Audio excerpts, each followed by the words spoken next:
नमस्कार, आप देख रहे हैं के न्यूज नेशनल और मैं हूं आपके साथ में शोभित पाठक। तो रुक करते हैं महत्वपूर्ण सुर्खियों पर।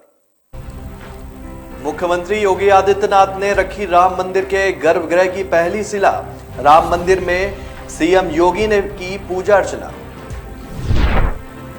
गायक केके की मौत मामले में केस दर्ज, सिर व चेहरे पर चोट के निशान मिले। जून के पहले दिन राहत भरी खबर, 19 किलो का कॉमर्शियल गैस सिलेंडर 135 रुपए हुआ सस्ता। शिमला में पीएम मोदी के तर्कस से निकले कई तीर, 8 साल की उपलब्धियों पर विरोधियों पर साधा निशाना। और अब लालू की जगह तेजस्वी लेंगे पार्टी का हर फैसला, विधानमंडल दल की बैठक में हुआ निर्णय। आज अयोध्या में एक और इतिहास बन गया। मुख्यमंत्री योगी आदित्यनाथ ने अभिजीत मुहूर्त व आनंद में गर्भगृह के लिए शिला पूजन और अर्चन किया।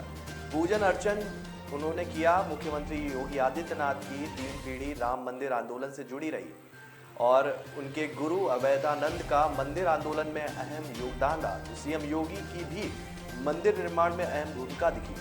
5 अगस्त को जहां प्रधानमंत्री मोदी ने भूमि पूजन कर मंदिर निर्माण की आधारशिला रखी थी, तो वहीं सीएम योगी रामलला के घर निर्माण की आधारशिला रख रहे हैं। और इससे पहले भी सीएम योगी ने टेंट में विराजमान रामलला को अपने सिर पर रखकर अस्थायी मंदिर में विराजित करने का सौभाग्य उन्हें प्राप्त हुआ था। वे भूमि पूजन के भी साक्षी रहे। तो अब गर्भगृह निर्माण का शुभारंभ भी उनके हाथों से हुआ। सीएम योगी अब श्री रामलला के दरबार में पहुंचे, जहां सुबह शुभ मुहूर्त में पूजन अर्चन के साथ गर्भगृह की पहली शिला उन्होंने रखी। मुख्यमंत्री योगी आदित्यनाथ अयोध्या पहुंचे, जिसके बाद ये सारे कार्यक्रमों में उन्होंने भाग लिया। मशहूर गायक केके के निधन मामले में नया मोड़ आ गया है। पुलिस ने उनकी मौत के बाद मामला दर्ज किया है। सूत्रों के मुताबिक न्यू मार्केट पुलिस ने केके की आसमान मौत को मामला दर्ज कर रखा है और इसके बाद आयोजक और होटलों स्टाफ संदेह के घेरे में आ गया है। बताया जा रहा है कि पुलिस इनसे पूछताछ कर सकती है। अभी तक बताया जा रहा था कि कोलकाता में लाइव शो के दौरान उनकी तबीयत बिगड़ गई।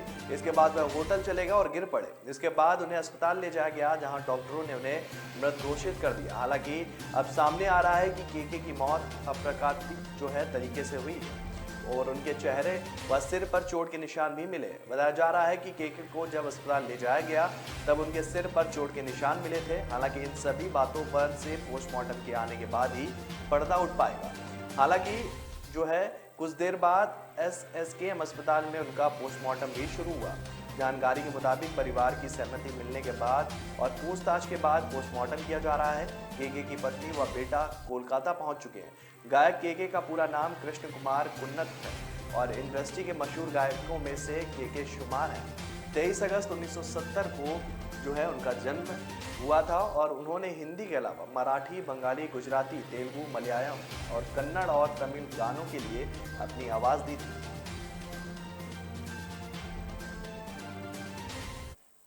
हर महीने के पहले दिन कुछ बड़े बदलाव देखने को जरूर मिल रहे हैं, जो कि सीधे आम जनता की जेब पर असर डालते हैं। और इन बदलावों से या तो बोझ बढ़ जाता है या फिर कुछ राहत जरूर मिलती है। तो आपको बता दें कि आज से जून महीने की शुरुआत हो रही है और पहले ही दिन गैस कंपनियों ने बड़ी राहत देते हुए एलपीजी सिलेंडर की कीमतों में कटौती कर दी है। कंपनियों ने कॉमर्शियल गैस सिलेंडर की कीमत में 135 रुपए प्रति सिलेंडर तक घटा दी है। और इसके बाद दिल्ली में 19 किलोग्राम के गैस सिलेंडर की कीमत 2219 रुपए, कोलकाता में 2322 रुपए और मुंबई में 2171 रुपए 50 पैसे हो गई है। हालांकि कंपनी ने घरेलू रसोई गैस सिलेंडर की दरों में कोई भी बदलाव नहीं किया, यानी कि उनके दाम स्थिर रहेंगे और नई दरें आज 1 जून 2022 से प्रभावी हो गई है। हिमाचल प्रदेश की राजधानी शिमला के रिज मैदान में शिमला में हुए गरीब कल्याण सम्मेलन में प्रधानमंत्री नरेंद्र मोदी के तर्कस से विरोधियों को बांधने के लिए कई तीर निकले और अपने नेतृत्व की केंद्र सरकार के 8 साल पूरा होने पर हुए इस कार्यक्रम में मोदी ने देशवासियों को संबोधित करते हुए कांग्रेस पर नाम लिए बगैर खूब तंज कसा। 5 राज्य उत्तर प्रदेश, उत्तराखंड, मणिपुर, गोवा और पंजाब में कांग्रेस के जीत होने के बाद हिमाचल में बने चुनावी माहौल के बीच मोदी यहां आक्रामक दिखे। 4 महीने बाद हिमाचल प्रदेश में विधानसभा चुनाव है। यहां कांग्रेस दशकों से चले आ रहे बदलाव के ट्रेंड के आसरे सत्ता में लौटने के लिए उम्मीद लगा रखी है। मोदी ने हिमाचल में भी उत्तर प्रदेश और उत्तराखंड की तर्ज पर मिशन रिपीट को लक्षित कर यह राष्ट्रीय कार्यक्रम आयोजित हुआ। वहां पर उन्होंने शिरकत की। उन्होंने केंद्र सरकार की 8 साल की उपलब्धियों के मंत्र पढ़कर विरोधियों पर वार किया। वह लोगों का आह्वान करते रहे कि वे 8 साल पहले के वक्त को याद कर आज से तुलना करें। हिमाचल प्रदेश को अपनी कर्म भूमि, देवभूमि और वीर भूमि और पुण्य भूमि की संज्ञा देते हुए प्रधानमंत्री मोदी ने कहा कि वह यहां से लोक कल्याण के अपने संकल्प को दोहराते हैं। उन्होंने 2014 के पहले को लूट खसूट का कालखंड बताया। गरीबों के लिए पैसा जो है बिचौलियों के जेब में जाने का तर्क भी दिया। साथ ही डीबीटी जैसी योजनाओं से सीधा जरूरतमंदों को फायदा पहुंचाने और मौजूदा प्रणाली की खूबी भी बताई। मोदी ने हिमाचल के हर परिवार के किसी न किसी व्यक्ति के सेना में होने पर गर्व महसूस करते हुए हिमाचलियों की नब्ज भी पकड़ी। सैन्य परिवारों से भी भेदभाव का मामला उठाते हुए कहा कि लद्दाख से सेवानिवृत्ति और एक पूर्व सैनिक को उनकी सरकार के आने के बाद पक्का मकान मिला। राष्ट्रीय जनता दल यानी कि आरजेडी में अब लालू प्रसाद की जगह तेजस्वी यादव पार्टी के हर फैसले को ले सकते हैं। यानी कि आरजेडी में अब जो भी फैसला तेजस्वी लेंगे वो सबको मंजूर होगा। राबड़ी आवास पर हुई विधानमंडल दल की बैठक में लालू प्रसाद यादव के सामने इस बड़े निर्णय की घोषणा की गई। आपको बता दें कि आरजेडी के विधानमंडल दल में लालू प्रसाद यादव ने सभी विधायकों से हाथ उठवाकर ये पूछा कि अगर तेजस्वी यादव कोई भी फैसला लेंगे तो उस पर आप लोग सहमत होंगे। इस पर सबने कहा कि हाँ, हम सभी सहमत होंगे। फिर पूछा गया कि तेजस्वी यादव पर भरोसा और विश्वास है। इसमें सभी ने हामी भर दी। आरजेडी के राष्ट्रीय प्रधान महासचिव और विधायक आलोक मेहता की ओर से प्रस्ताव लाया गया था। तेजस्वी यादव पार्टी से संबंधित जो भी नीतिगत फैसला लेंगे इस पर सबकी सहमति होगी। तो इस बैठक में मौजूद पार्टी के सभी नेताओं ने हाँ में जवाब दिया। दरअसल लालू प्रसाद यादव लंबे समय से बीमार चल रहे थे। ऐसे में पार्टी का नीतिगत फैसले में वे सही ढंग से फैसले नहीं ले पा रहे। इस वजह से अब पार्टी उपाध्यक्ष शिवानंद तिवारी ने अध्यक्ष लालू यादव को पार्टी की जिम्मेदारी सौंपने की सलाह दी। और राजद नेता ने एक फेसबुक पोस्ट में भी कहा कि चाहे विधान परिषद हो या राज्यसभा, इन सदस्यों में कौन जाएगा यह तय करने के लिए स्वतंत्रता उनके छोटे बेटे तेजस्वी को ही दी जानी चाहिए। प्रसिद्ध पंजाबी गायक व अदाकार सिद्धू मूसेवाला के अंतिम संस्कार पर पंजाब, हरियाणा, राजस्थान से बड़ी संख्या में लोग उमड़े और इसके साथ ही कलाकारों और नेताओं ने उन्हें नम आंखों से विदाई दी। अंतिम यात्रा ट्रैक्टर जो है उनके 5911 ये उनका नंबर था ट्रैक्टर का, उस पर निकाली गई और इसमें नौजवानों ने पंजाब सरकार के खिलाफ नारेबाजी की और सिद्धू मूसेवाला अमर रहे के नारे भी लगाए। कई महिलाओं ने इस हत्याकांड पर मान सरकार को कोसा। इसी ट्रैक्टर पर वह अपनी वीडियो शूट करते थे।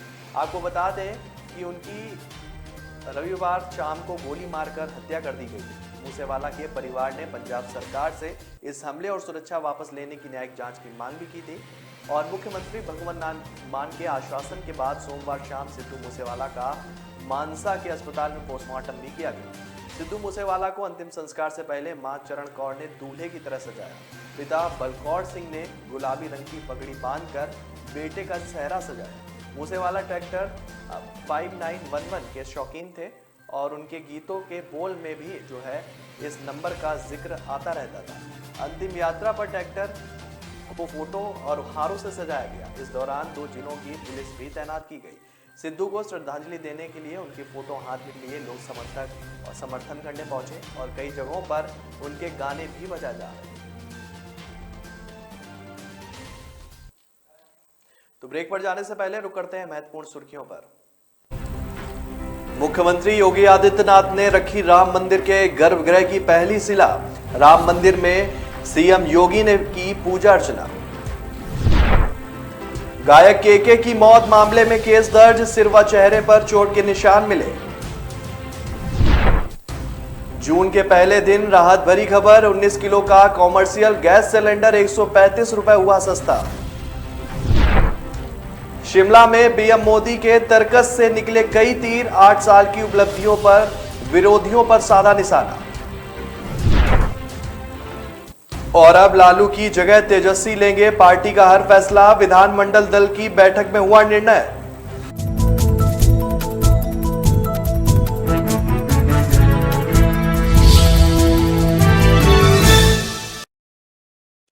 न ऐश का न द्वेष का, यह दंगल है देश का। सुलगती समस्याओं के झुलसते सवालों का होगा दंगल देश का। प्रशासन के प्रश्नों को लेकर होगा दंगल देश का। शिक्षा, स्वास्थ्य, समाज, कानून और व्यवस्था के आज क्या है हालात। सोमवार से शुक्रवार रोज रात 8 बजे जलपा क्षत्रिय के साथ दंगल देश का।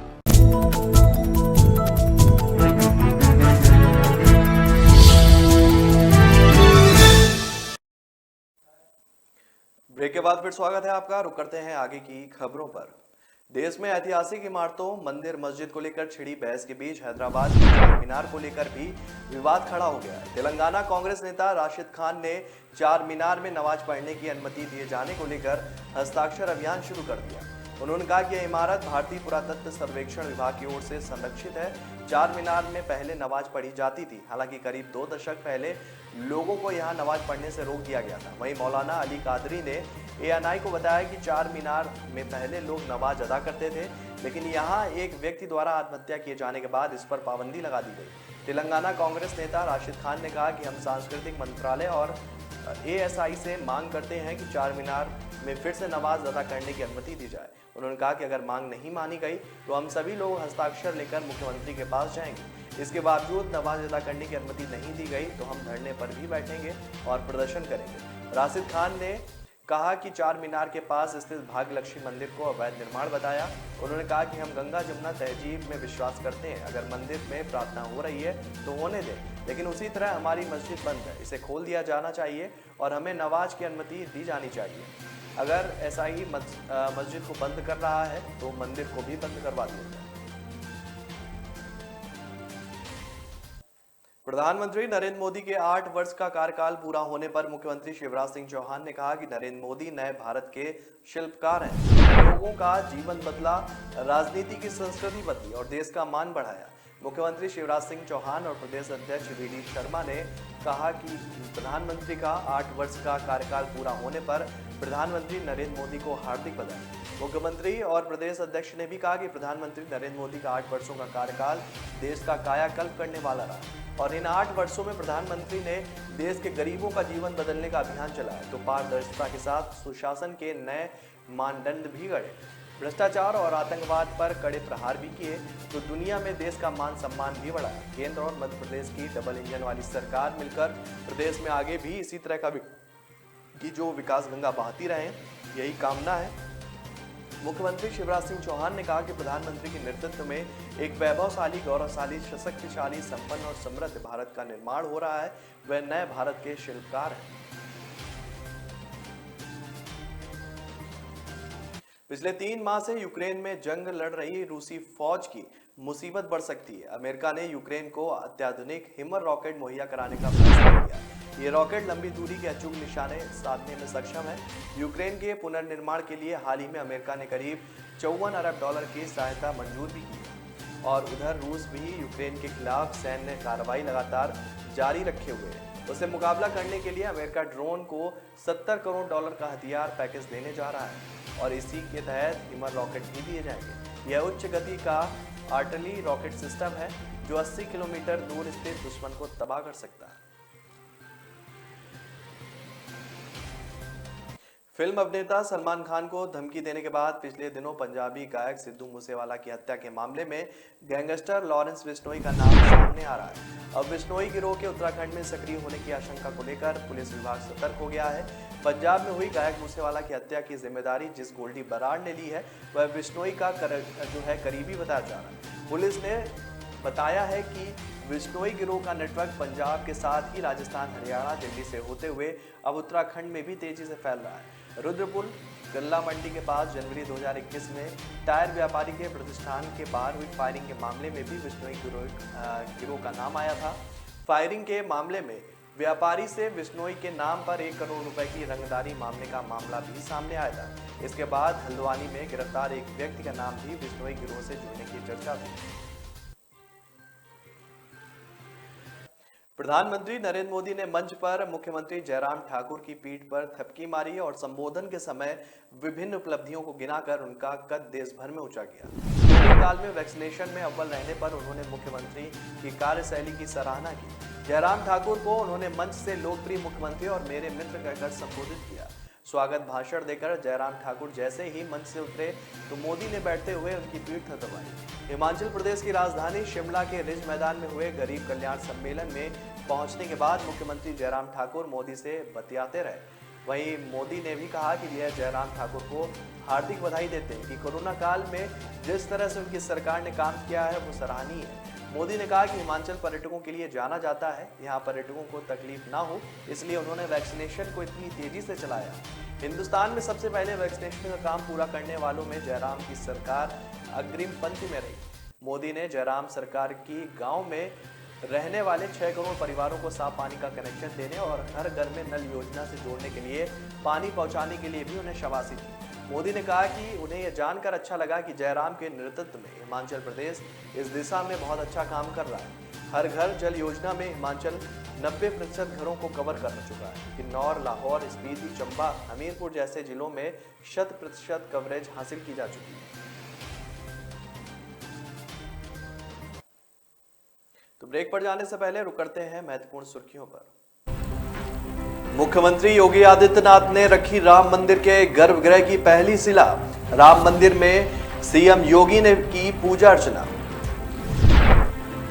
गायक केके की मौत मामले में केस दर्ज, सिर व चेहरे पर चोट के निशान मिले। जून के पहले दिन राहत भरी खबर, 19 किलो का कॉमर्शियल गैस सिलेंडर 135 रुपए हुआ सस्ता। शिमला में पीएम मोदी के तर्कस से निकले कई तीर, 8 साल की उपलब्धियों पर विरोधियों पर साधा निशाना। और अब लालू की जगह तेजस्वी लेंगे पार्टी का हर फैसला, विधानमंडल दल की बैठक में हुआ निर्णय।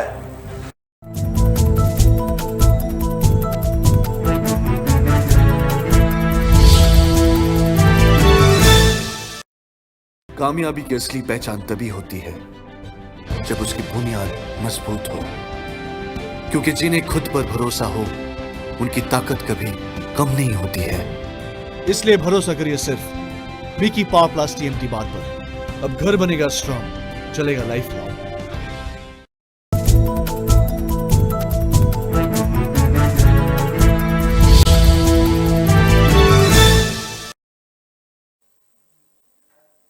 ब्रेक के बाद फिर स्वागत है आपका। रुक करते हैं आगे की खबरों पर।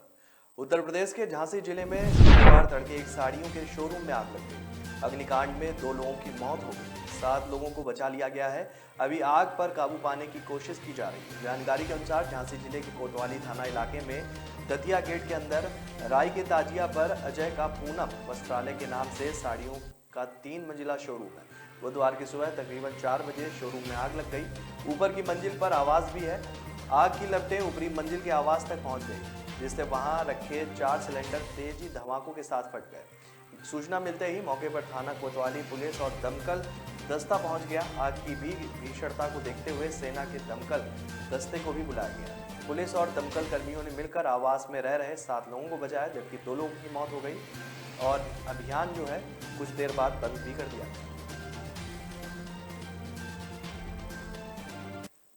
बीजेपी के राष्ट्रीय अध्यक्ष जेपी नड्डा 1 जून को भोपाल और 2 जून को जबलपुर में आयोजित संगठनात्मक कार्यक्रमों में भाग लेंगे। 1 जून को भोपाल पहुंचने पर कार्यकर्ताओं द्वारा उनका भव्य स्वागत किया गया और जाने से उनका पूरा कार्यक्रम भी है। बीजेपी के राष्ट्रीय अध्यक्ष जेपी नड्डा निर्धारित कार्यक्रम के अनुसार 1 जून को सुबह 10 बजे विमानतल पहुंचे।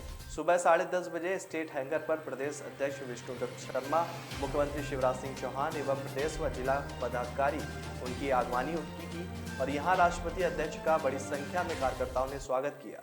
यहां से करीब 11:30 बजे ईदगाह हिल्स स्थित गुरुद्वारा नानक टेकरी पहुंचकर उन्होंने दर्शन कर मत्था भी टेका। यहां से दोपहर 12 बजे शहीद स्मारक पहुंचकर शहीदों को पुष्पांजलि भी दी। दोपहर 12:15 बजे 7 नंबर स्थित नेताजी सुभाष प्रतिमा पर माल्यार्पण कर भाजपा प्रदेश कार्यालय पंडित दीनदयाल परिसर पर पहुंचे और यहां पर लोगों को उन्होंने संबोधित भी किया। प्रोफेसर भीम सिंह के निधन पर प्रधानमंत्री नरेंद्र मोदी ने संवेदना प्रकट की है। पीएम ने ट्वीट में लिखा कि प्रोफेसर भीम सिंह को एक जमीनी स्तर के नेता के रूप में याद किया जाएगा। जम्मू कश्मीर के कल्याण के लिए उन्होंने अपना पूरा जीवन समर्पित कर दिया। मैं उनके साथ अपनी बातचीत को हमेशा याद रखूंगा। उपराज्यपाल मनोज सिन्हा ने शोक व्यक्त कर कहा कि प्रोफेसर भीम सिंह के निधन के बारे में जानकर गहरा दुख हुआ है। इस दुख की घड़ी में शोक संतप्त परिवार और उनके सहयोगियों के प्रति मेरी हार्दिक संवेदना है। केंद्रीय मंत्री डॉक्टर जितेंद्र सिंह ने ट्विटर हैंडल पर लिखा कि पैंथर्स पार्टी के संस्थापक एवं संरक्षक प्रोफेसर भीम सिंह के निधन से गहरा दुख हुआ है। वह देश की आज़ादी के बाद जम्मू कश्मीर के पहले प्रमुख फायर ब्रांड राजनीतिक एक्टिविस्ट थे। पीडीपी प्रमुख महबूबा मुफ्ती ने शोक व्यक्त करते हुए कहा कि जम्मू कश्मीर ने एक कानूनी विद्वान और महान नेता को खो दिया है।